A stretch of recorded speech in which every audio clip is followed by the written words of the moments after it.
La historia de la comida en los Estados Unidos es una de las historias más complejas en todo el mundo, con el crisol de la tierra reuniendo innumerables culturas y estilos de vida para permitir cualquier tipo de cocina que puedas imaginar, si solo a unas pocas millas de distancia. Sin embargo, ¿qué dirías si te dijéramos que América no siempre ha sido el hogar de cualquier comida que puedas imaginar? De hecho, si retrocedes más de unas pocas décadas, probablemente no podrías reconocer la escena gastronómica tal como está hoy. Es innegable que la cultura alimentaria, sin importar el origen geográfico, ha evolucionado con el tiempo en cuanto a la forma de comer, preparar, almacenar y obtener los alimentos. La producción masiva de la agricultura y los alimentos procesados ha cambiado nuestra forma de comer. Sin embargo, la comida rápida, los restaurantes de cadena y la comida conveniente no siempre fueron posibles, especialmente antes del siglo XX.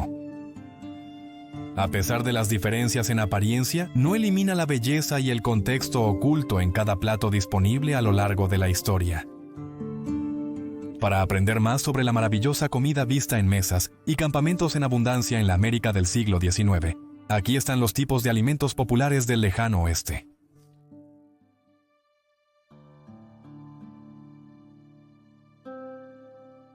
Nuestra primera comida, en realidad, va mucho más allá de los días del destino manifiesto en los años 1800 y hasta las primeras grabaciones de tribus indígenas que pueblan las grandes llanuras de América. El pemmican es una mezcla de grasa derretida, carne seca y a veces bayas secas. Se servía crudo o con una comida preparada y frecuentemente se usaba para enriquecer la energía en reuniones o espacios compartidos para comer. Fue inventado por las tribus nativas de las llanuras norteamericanas. Sin embargo, el momento exacto de su introducción u origen oficial es debatido por los académicos.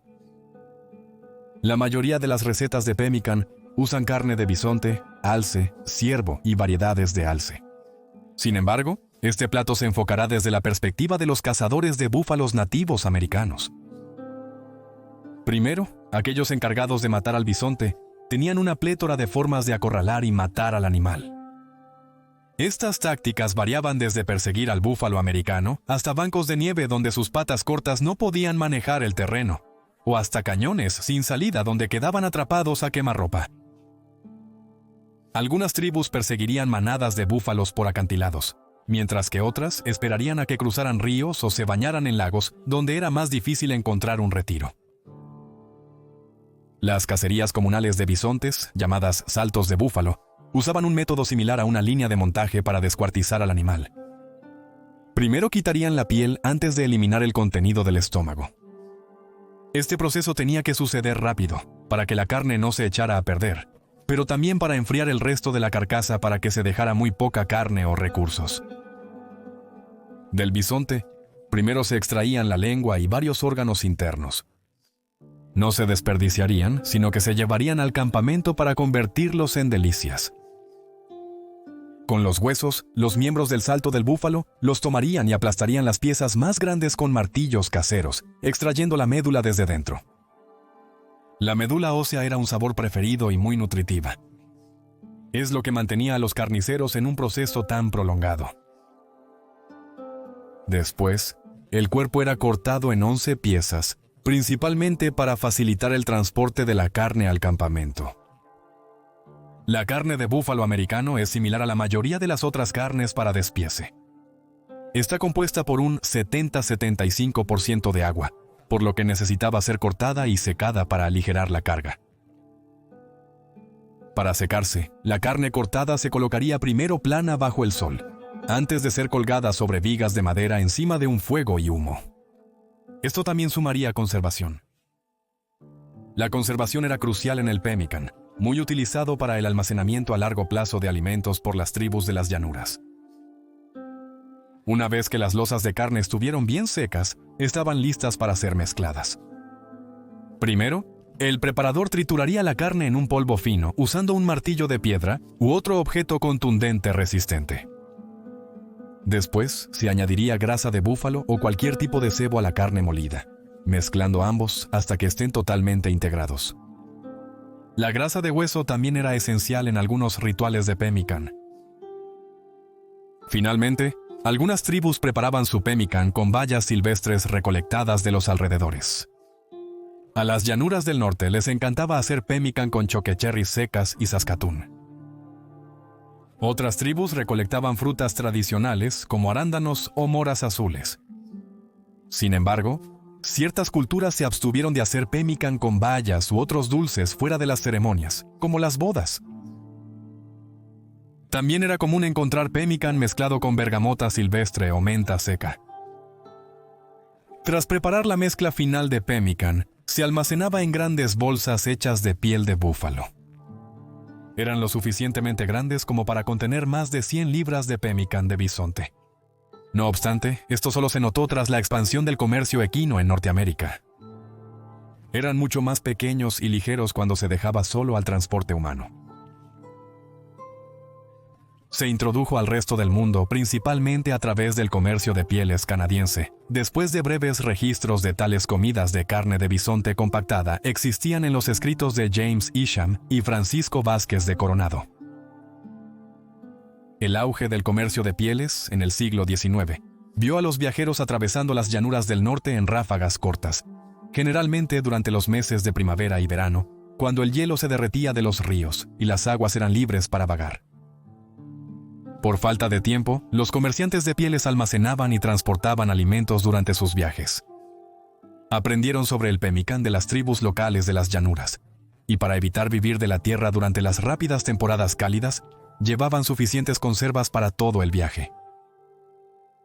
Primero se cazaba el bisonte en las llanuras del sur, se mezclaba en pemmican, y luego se llevaba de vuelta al norte para comerciar con los viajeros y otros colonos americanos o canadienses. El pemmican se volvió fundamental en las colonias de comercio de pieles, tanto que en 1814 estalló una guerra entre la colonia de la bahía de Hudson y la Compañía del Noroeste, después de que el gobernador Miles MacDonald detuviera las exportaciones de pemmican de su nueva colonia del Río Rojo. Proporcionó a Alexander Mackenzie comida y energía durante su travesía transamericana desde el Atlántico hasta el Pacífico, así como al aventurero del Polo Norte Robert Peary durante sus 3 expediciones lideradas por perros. De hecho, incluso los perros sobrevivieron comiendo las raciones excesivas de pemmican de Peary. El pemmican se extendió a los rincones más lejanos del mundo y fue utilizado intensivamente durante la guerra, como por tropas británicas en la Segunda Guerra Bóer y por franceses en los conflictos de Marruecos de los años 1920. Actualmente, el pemmican se ve con mayor frecuencia en las comunidades indígenas tanto en América como en Canadá.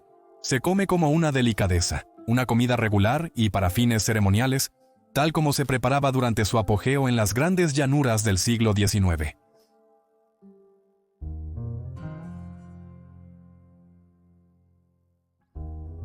Después de la comida nativa americana, la siguiente cocina del viejo oeste es el hardtack, también llamado galletas de mar o pan de cabaña.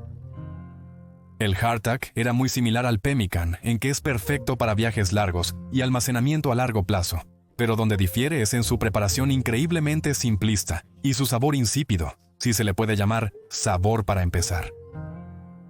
Hacer hardtack era fácil. Todo lo que tenías que hacer era mezclar un par de tazas de harina con 3/4 de taza de agua, con una cucharadita y media de sal espolvoreada para darle buen sabor. Esto te daría alrededor de 10 a 12 piezas cuadradas. Cuando se prepara para largos viajes en almacenamiento, se hacen lotes mucho más grandes a la vez con mayores cantidades de ingredientes. Cuando la mezcla se incorporó por completo, el panadero tocó la masa para verificar que estuviera ligeramente seca y sin grumos. Luego, se extendería sobre una mesa hasta que la masa tuviera aproximadamente medio pulgada de espesor. Luego, la losa de masa se cortaría en cuadrados de 3 por 3 pulgadas. Se lanzaría sobre una bandeja y se calentaría varias veces en un horno, hasta que la consistencia fuera firme al tacto. De hecho, era tan duro que el pan sería incomible sin líquido para ablandarlo. Se solía decir que uno podría disparar un mosquete directamente en una losa de galleta dura, y la bala del mosquete nunca llegaría al otro lado. La forma más común de ablandar la galleta dura era sumergiéndola en salmuera o café o friendo en una sartén con otras raciones. A fines del siglo XVIII se molía hasta obtener una pulpa fina, y se usaba para espesar sopas de mariscos en Nueva Inglaterra. En las guerras México-americana y civil, los soldados aplastarían la galleta dura con la culata de sus rifles antes de echarla en una sartén, haciendo unas tortitas de galleta empapadas y asquerosas.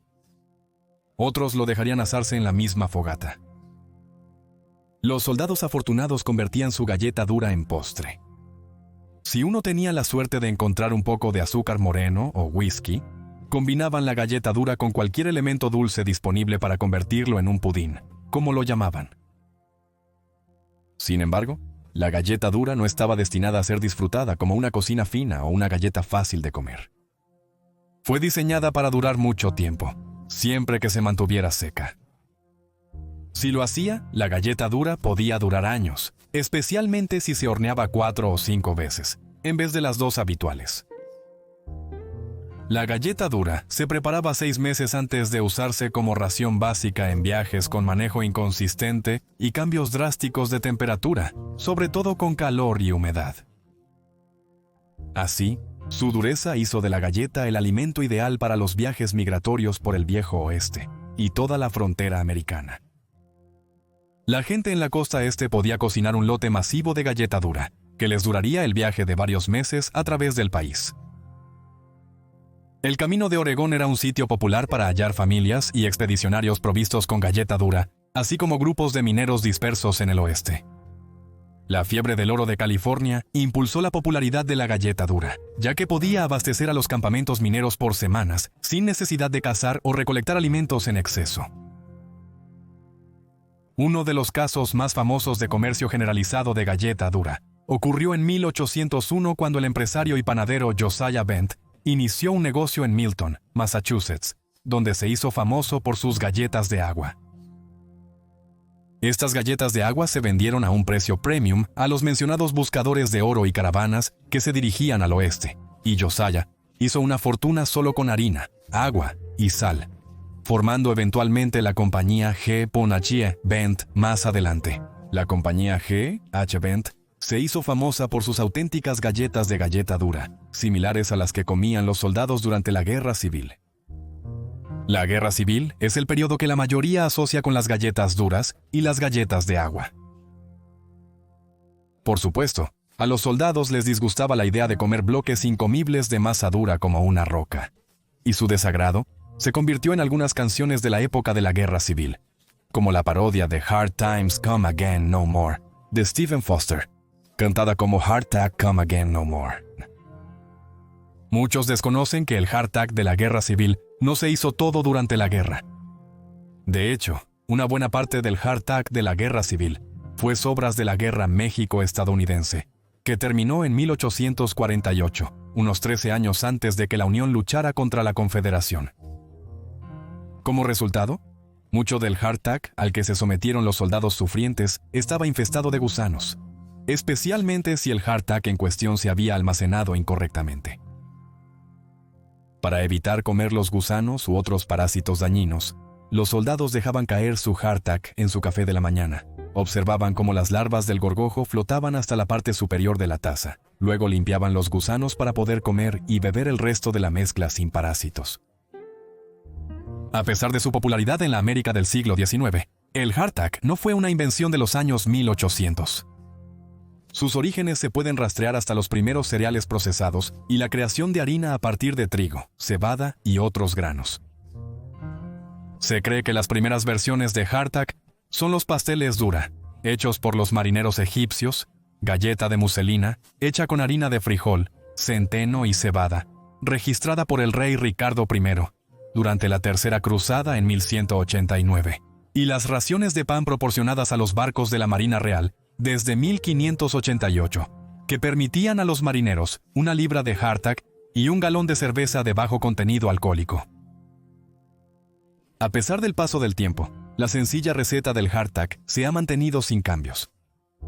Es inusual verlo en la dieta promedio actual de los estadounidenses, pero no ha desaparecido por completo de las tiendas o alacenas ocasionales. El lugar más probable para encontrar hardtack moderno es en una de las últimas fronteras de Estados Unidos, en el norte, en Alaska. Inner Bake Foods, una compañía de hardtack con sede en Richmond, Virginia, envía el 98% de sus suministros de Hardtack Sailor Boy a este lugar. Los alasqueños aún consumen hardtack en su dieta debido al terreno accidentado y las dificultades de transporte que Alaska impone a los proveedores de alimentos. Ha durado tanto tiempo en los hogares de Alaska que muchas personas eligen hardtack incluso cuando se ponen a disposición envíos de alimentos más sabrosos y diversos en la zona. Alaska también cuenta con una ley estatal que requiere que todas las aeronaves pequeñas mantengan equipo de supervivencia a bordo del avión. Esto casi siempre incluye el Hardtack Sailor Boy, ahora sinónimo de imágenes de cabañas de troncos, aeródromos y aldeas remotas en todo el estado de Alaska. La única salvedad al Hardtack Sailor Boy es que su receta ahora incluye manteca vegetal y levadura, lo que no lo hace exactamente el mismo hardtack auténtico que verías en las recreaciones de la guerra civil que ocurren en los Estados Unidos continentales hasta el día de hoy. Y con buena razón también. La tecnología moderna y la ciencia alimentaria nos han llevado lejos de cuando necesitábamos almacenar alimentos insípidos por años. Ya no hay caravanas de vagones hambrientos, campamentos mineros famélicos o soldados agotados para recurrir a la galleta dura. Es el símbolo perfecto de la cocina simple pero saciante del salvaje oeste.